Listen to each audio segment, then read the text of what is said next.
My parents and sister told me, "You're too stupid for college. Just clean the house. Yeah. You'll be lucky to even get a job at McDonald's." Then they burned my acceptance letter. A month later, a black car pulled into our driveway, and a man stepped out saying, "Is this the residence of our new scholar?" Last summer, after spending my entire life being told by my parents and older sister that I was too crap for college and should just focus on cleaning the house, I got into my dream university on a full ride. When I showed them the acceptance letter, they literally burned it in front of me. I thought everything was over, until a month later, a black car pulled into our broken driveway, and a man stepped out asking, "Is this the residence of our new scholar?" That was the day everything changed forever. I'm Aubrey. And for as long as I can remember, my place in my family was very clear. The outsider, the help, the joke they never got tired of. I grew up in Springdale, Arkansas, a small town where the sidewalks cracked more with every passing year and the houses looked as tired as the people living in them. Our house was one of the worst on the block: sagging front porch, rusted roof, dead lawn that nobody even pretended to care about anymore. Inside, life wasn't much better. My dad, Levi, was a part-time mechanic whenever he wasn't drinking or sleeping off a hangover. My mom, Cheryl, cleaned houses here and there but mostly spent her time chain smoking and watching daytime TV. My older sister, Cassandra, was the star of the family. Pretty, popular, always the center of attention. She could do no wrong. Everyone in town adored her. Compared to her, I was a ghost, floating around the edges of my own home. Since elementary school I have heard the same comments over and over. "You'll be lucky if you even make it to graduation," Dad would say, not even looking up from whatever junk he was fixing. "She should just learn to clean houses like me." "College ain't for everyone," Mom would mutter while ash flicked from her cigarette onto the stained carpet. Cassandra, always ready with a smirk, once told me right to my face, "Honestly, Aubrey, you're not good at anything. Not even basic stuff. I don't know why you even try." It was so normal, I almost believed them. Almost. The only place I felt like I mattered was the library. I'd spend hours there after school, tucked away in corners, reading everything I could get my hands on. Books felt like breathing to me. They were the only proof I had that bigger worlds existed outside of our town, that somewhere out there, life didn't have to look like this. In high school, my English teacher, Mrs. Henley, noticed how much time I spent with my nose in books and started encouraging me quietly. She was the first adult who didn't treat me like I was invisible.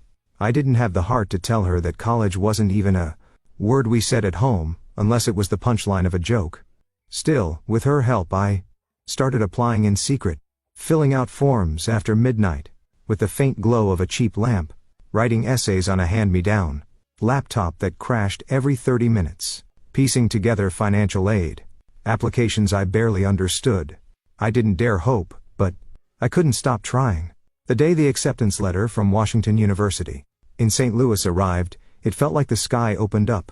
Full ride, honors program, everything I never let myself dream about because I knew it would hurt too much if it never happened. For the first time I wanted to believe that maybe, just maybe, I wasn't everything they said I was. I came home clutching that envelope like a lifeline. I don't know what I was thinking. Maybe some crap part of me still believed they'd be proud. Maybe they'd finally see me as something more than the housemaid. I laid the letter on the cracked kitchen table. Dad was half asleep in his chair. Mom was fiddling with her lighter, and Cassandra was scrolling through her phone, laughing at something none of us were invited to know about. "What's this?"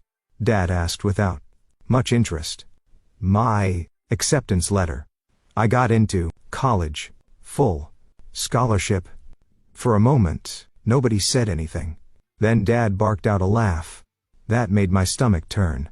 "Yeah, right," he said, shaking his head. "Aubrey, you? College?" Mom didn't even look up. She just lit another cigarette and blew smoke at the ceiling. "She can't even hold a conversation. They must be desperate," she muttered. Cassandra smiled in that slow, cruel way she had perfected over the years. Good for you, she said sweetly. Maybe you can major in house cleaning. The words stung.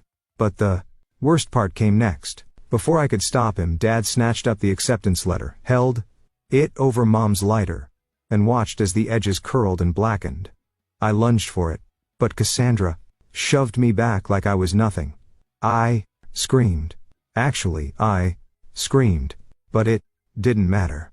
They stood there and laughed as everything I had worked for turned to ash. That night, I locked myself in my room and cried until my body felt empty. I didn't come out except to eat scraps and clean up after them like always. I ignored Mrs. Henley's calls. I didn't answer the few friends I had. I told myself they were right. Maybe I was crap for thinking I could ever be anything more. A month passed. Days blurred together. Then, on a muggy afternoon when the air felt heavy and sour, I heard it, a low rumbling sound that didn't belong on our street. I peeked through the grimy window. A sleek, black car, shiny enough to reflect the sad houses around it, rolled into the driveway. I froze. The door opened, and out stepped a man in a crushed black suit. He looked around once, took a clipboard from the seat, and walked right up to our door like he owned the place. Dad opened the door with a grunt. "What?" The man smiled politely, unbothered by the smell or the sight of Dad's stained shirt. "Good afternoon. I'm looking for Aubrey Timmons. Our new scholar?" Everything stopped.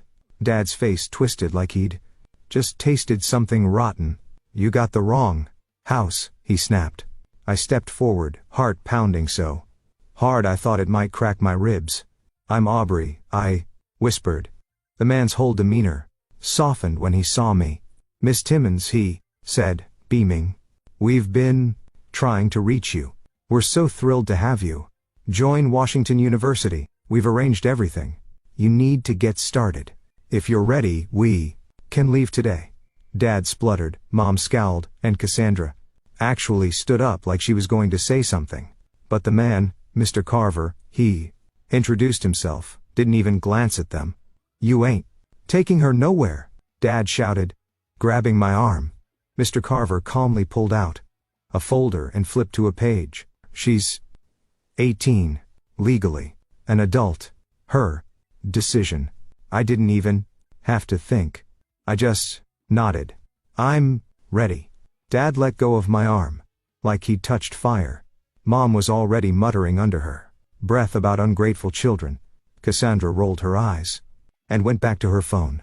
I ran to my room, shoved what little I owned into a duffel bag, grabbed my worn-out sneakers, my books, and a small photo of my grandmother tucked between the pages of my favorite novel. Mr. Carver carried my bag without complaint, ushered me into the cool interior of the car, and for the first time in my life, I closed the door on that house, and that version of myself. I didn't look back. The ride to St. Louis felt unreal, like I was slipping into someone else's life. Mr. Carver talked about the program, the dorms, the stipend they had arranged to help students like me. I answered when I could, but mostly I stared out the window, watching the town I grew up in get smaller and smaller until it was gone. When we reached the university, I almost cried again, but for different reasons. The campus was huge and beautiful, full of old brick buildings, covered in ivy, clean streets, smiling students hurrying to class. It felt like stepping into a different world. That first night in my dorm room, sitting on a bed that wasn't stained and sagging, I stared up at the ceiling and let the tears come. Not because I was sad, but because for the first time in my life I realized I was free. The days that followed felt like learning how to breathe again. Every little thing, the crisp sheets on my bed, the quiet of the library at night, the clean smell of the hallways, reminded me that I wasn't in Springdale anymore. Here, nobody barked orders at me. Nobody rolled their eyes when I opened my mouth. I was just another student, lost in a sea of faces, and that anonymity felt like a blessing. The classes were overwhelming at first. Everyone else seemed so sure of themselves, throwing out opinions and references I'd never even heard of. I felt small again, like I was playing pretend, and Someone was going to find me out at any second. There were nights I sat alone in the common area, books spread around me, fighting back tears, because no matter how hard I studied, it didn't seem like enough. Everyone else looked polished, confident, like they belonged here.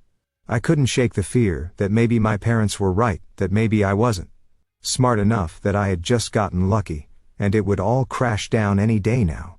But I didn't give up. I went to every office hour, even when my voice shook asking questions.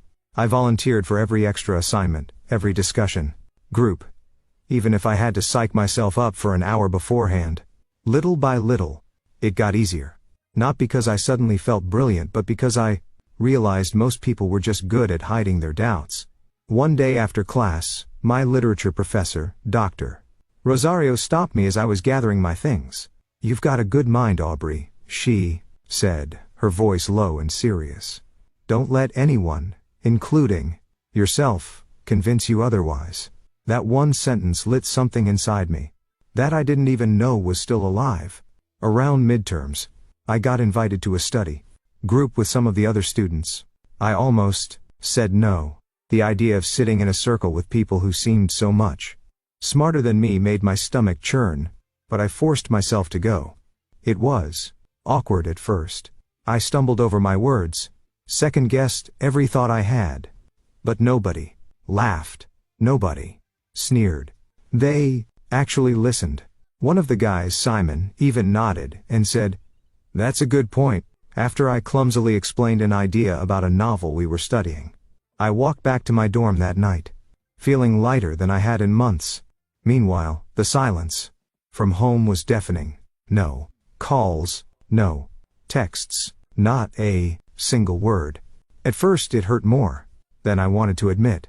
Some naive part of me thought, maybe, just maybe, they would miss me. Realize what they'd lost. Maybe even say they were proud. But as the weeks passed, that hope shriveled and died. I buried it deep and focused on building a life where their approval didn't matter anymore.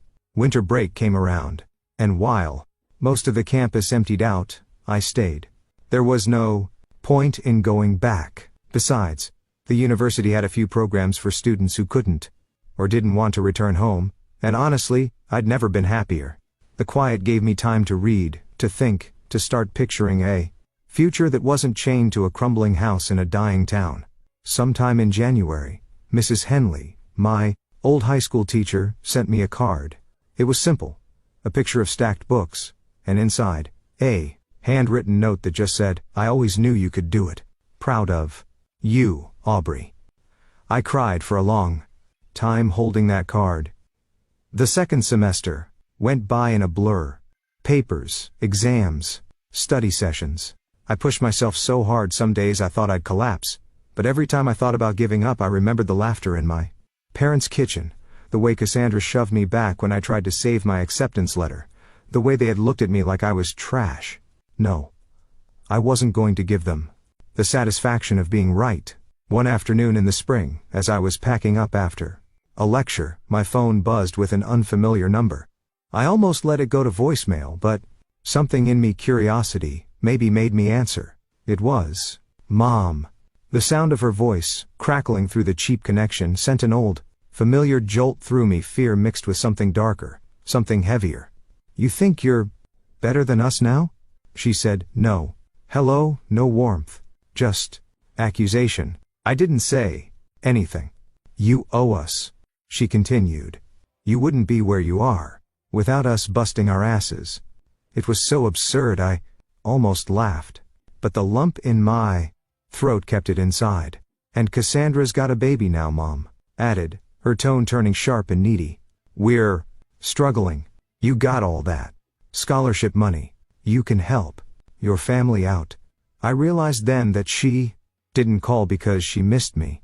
She didn't care about what I'd achieved, about how hard I had worked, about the loneliness or fear or struggle. They wanted money. That's all I was to them. Now, a potential payday. My hand shook as I gripped the phone. I thought about that kitchen table, the lighter, the smoke curling up as my dreams burned. "No," I said. Simply. Then I hung up. I blocked the number, sat down on the edge of my bed, and let myself feel the heartbreak fully. Not because I regretted it, I didn't. But because some part of me had still been holding on to the fantasy that they would love me the way parents are supposed to love their children. That day, I finally let that fantasy die. After that, I poured everything into my future. I applied for a summer research program abroad, something so far beyond what I ever thought possible. It felt ridiculous even. Filling out the forms. Switzerland. A whole other world. When the acceptance email came, I sat staring at the screen for almost an hour, afraid that if I blinked, it would vanish. Paid. Internship. Housing. Covered. Travel. Stipend. I accepted. Immediately. The summer I spent in Switzerland changed me in ways I can't even fully explain. I stood on mountaintops, breathing in air so clean it made my chest ache. I worked in labs with brilliant minds who treated me as an equal. I made friends from places I used to only read about in battered library books. For the first time, I felt like I was exactly where I was meant to be. When I came back to the States, I was a different person. Stronger, steadier, no longer looking over my shoulder waiting for someone to pull the rug out from under me. I moved into a small off-campus apartment with a couple of other grad students. It wasn't much, chipped counters, leaky pipes, but it was mine. Every decision was mine. I filled the place with second-hand furniture, bright throw pillows, shelves of books. A home built on my terms. Sometimes though, late at night, I'd still think about them. About that house with the sagging porch and the cracked driveway. About how different my life could have been if I'd believed them. Sometimes I wondered if they thought about me. If they sat around the kitchen table, Cassandra bouncing her baby on her hip, Mom smoking her way through another afternoon, Dad asleep in front of the TV, and if for even a second they wondered what had become of the girl they'd tried so hard to keep small. But I doubted it. When my final year of undergrad rolled around, things got even busier. Between classes, work study, research assistant gigs, and filling out graduate school applications, there were days I didn't even have time to eat properly. I didn't mind. I liked being busy. It kept me moving forward. Still, life had a funny way of testing you. One evening, right before finals, I got a letter forwarded to my new apartment. It was from Springdale. No return address. I almost threw it away unopened, but curiosity got the better of me. Inside was a single piece of notebook paper, torn and stained. It was a letter from Cassandra. Hey, heard you got fancy now. Anyway, Mom and Dad are sick. They need help. Thought you should know. No apology. No real emotion. Just an expectation. I stared at the letter for a long time. My heart twisted, old instincts telling me that I had to do something, that I was responsible. But then another part of me, the part that had clawed her way out of that broken house, the part that had stayed up night after night studying until my head hurt, reminded me that I didn't owe them anything. They had made it clear what I was worth to them. When I didn't respond, a few more letters trickled in over the months. All of them carry the same tone, not love, not reconciliation, but entitlement. Demands dressed up as guilt. I didn't answer any of them. Instead, I doubled down on building the life I had fought so hard for. I threw myself into my senior thesis, stayed late at the library until the cleaning crews came through, attended networking events, even though they made me want to crawl out of my skin. I found mentors who genuinely wanted to see me succeed, people who didn't see me as a burden but as someone worth investing in. At graduation, when I walked across the stage to accept my diploma, I looked out over the sea of faces. No family there, cheering for me. No handmade signs, no clapping hands, no flowers waiting. Just a few professors who had believed in me and some friends I'd made along the way. And you know what? It was enough. More than enough. After the ceremony, Dr. Rosario pulled me aside and handed me a small envelope. Inside was a key. I recommended you for a fellowship, she said, smiling. They want to full ride for your PhD program. And an apartment. It's not glamorous, but it's yours. I stood there stunned, key glinting in the sun. All I could manage was a whisper, "Thank you." Later that night, sitting alone in my tiny studio apartment, just a bed, a desk, and a small window overlooking the city, I let myself feel it fully. Pride. Real pride. Not the kind you fake to survive, but the kind that comes from knowing you built something with your own two hands. I didn't need a house full of screaming, bitter people to tell me I was enough. I already knew. The first few years of grad school were some of the hardest and loneliest of my life. I juggled research deadlines, part-time work, conferences, and endless papers. Sometimes it felt like drowning. Slowly, barely keeping my head above water. There were nights I fell asleep over textbooks, woke up, panicking that I had forgotten some crucial deadline. But I never once considered going back. There was nothing left for me in Springdale but old ghosts. One night, while I was grading papers at the university cafe, a girl sitting nearby struck up a conversation. Her name was Mia, a first-year student, struggling with homesickness and self-doubt. Something about her reminded me of myself, the way she shrank into her seat, the way she spoke like every word might get her laughed at. We talked for hours. I told her what I wish someone had told me at that age, that it was okay to be scared, that she didn't have to have it all figured out, that surviving where she came from already made her stronger than most people would ever understand. Helping her made me realize how far I had come. Not just physically, but inside. I wasn't just surviving anymore. I was living. As my academic career grew, so did my opportunities. Research projects turned into speaking engagements. Speaking engagements turned into published papers. Offers to teach. Invitations to collaborate with scholars I had once idolized from afar. With every success, the invisible ties to my past frayed a little more. Yet every so often, on quiet Sunday afternoons, or when the first cold wind of autumn would creep through the cracks in my apartment windows, memories would slip through, uninvited but insistent. The smell of cigarette smoke was thick in the air. The sound of Dad cursing when something went wrong. The way Cassandra's laughter always carried a mean edge to it when it was directed at me. It didn't hurt like it used to, but it left a scar. One weekend, out of nowhere, I got another letter. This time, it was different. It wasn't just Cassandra. It was from Mom herself. The handwriting was shaky. The sentences were jumbled. She said Dad was in bad shape, liver failure. Cassandra was overwhelmed with her own kids. They needed help, money, a place to stay. I sat with that letter for a long time. It would have been so easy to fall back into old patterns, to let guilt and obligation sink their claws into me again, to tell myself that blood is blood, that I had to help.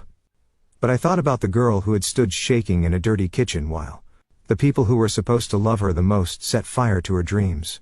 I thought about the silence after I left, the demands when they found out I was succeeding, the complete absence of any real remorse.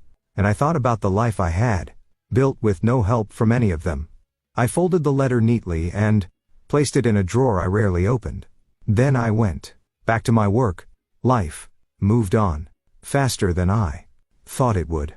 While they were still back in Springdale, trapped in their small, crumbling world of bad decisions and blame games, my world grew bigger and brighter. New cities, new countries, new friends who became more like family than the ones I was born into ever were. I didn't think about them much anymore, not really. They became more like a shadow you sometimes glimpse out of the corner of your eye, faint, fading, powerless. Years passed. I finished my PhD with honors. I got offered a tenure-track position at a respected university in the Northeast, a dream job. I moved into a small but beautiful house in a quiet neighborhood, the kind of place I used to only see in movies. Clean sidewalks, trees lining the streets, neighbors who smiled and waved. I built a life, a real one. And then one day, the past came knocking again. This time, it was an email.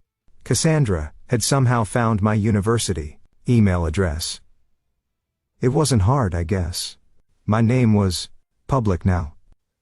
I had given talks, written articles, been interviewed a few times. Success has a way of making you visible even to people you hoped would never find you. Her email was short, cold. Mom's sick. We need money. You owe it to us after everything we did for you. That last line almost made me laugh. Everything they did for me? What was that, exactly? Breaking me down until I almost believed I was worthless? Burning the only good thing I had? Mocking me every step of the way? I closed the email without answering, but I couldn't stop thinking about it. A week later, a thick envelope showed up at my university office. No return address, but I recognized the handwriting. It was a stack of medical bills, a note begging for money, and a pathetic attempt at guilt-tripping me by saying, "Family sticks together." I sat there for a long time, just staring at it. And then, a plan formed, not out of anger, not out of spite, but out of something colder, something sharper. A need to show them, not with screaming matches or bitter letters, but with actions that couldn't be denied. The university held an annual alumni event, open to the public, celebrated with speeches, recognition awards, networking opportunities. I had been invited to speak that year, to share my journey as a first-generation success story. Normally I would have declined something so public, but not this time. I knew how small Springdale was. News traveled. I knew, if I played it right, that someone would make sure my family heard every word. When the day arrived, I stood at the podium in front of hundreds of people, professors, students, donors, community leaders, and told my story. I told them about growing up poor, in a broken home, surrounded by people who told me I'd never amount to anything. I told them about the acceptance letter that was burned, about the house I ran from with nothing but a duffel bag and a handful of dreams. I didn't name names. I didn't need to. I painted the truth with careful strokes, cruel, unflinching, but never cruel. And then I told them what came after. The scholarships, the degrees, the research, the travels, the career I had built with my own 2 hands. The applause at the end was thunderous. Afterward, during the reception, a local news crew asked to interview me. They were running a feature on inspiring graduates. Again, I might have said no once, but not now. I stood in front of that camera, smiled the calmest smile of my life, and told the world, "You are not defined by where you come from or by the people who try to hold you down. You are defined by the choices you make when nobody believes in you. By the way you fight for yourself when it feels like no one else will." That interview aired across several local networks. Someone from Springdale saw it. Word spread. Within a month, I started getting texts from numbers I didn't recognize. Half-hearted apologies. Weak attempts at reconnecting. Cassandra even tried sending a Facebook friend request, which I ignored. And then came the final blow. Through an old classmate who still lived in town, I found out that the people who had once sneered at me, my parents, my sister, were now seen differently. The town that once adored Cassandra started whispering about them instead, about the daughter they had tried to crush, who had gone on to make something of herself while they stayed stuck in the same old misery. Cassandra's carefully curated image, the perfect daughter, the small town success, crumbled quietly, without me even lifting a finger. Mom and Dad's reputation, never sterling to begin with, sank even lower. They became the cautionary tale at the diner counters and grocery stores. And me? I didn't have to yell. I didn't have to fight. All I had to do was succeed loudly, enough that the truth became undeniable. That was my revenge. Living free. Living better than they ever believed I could.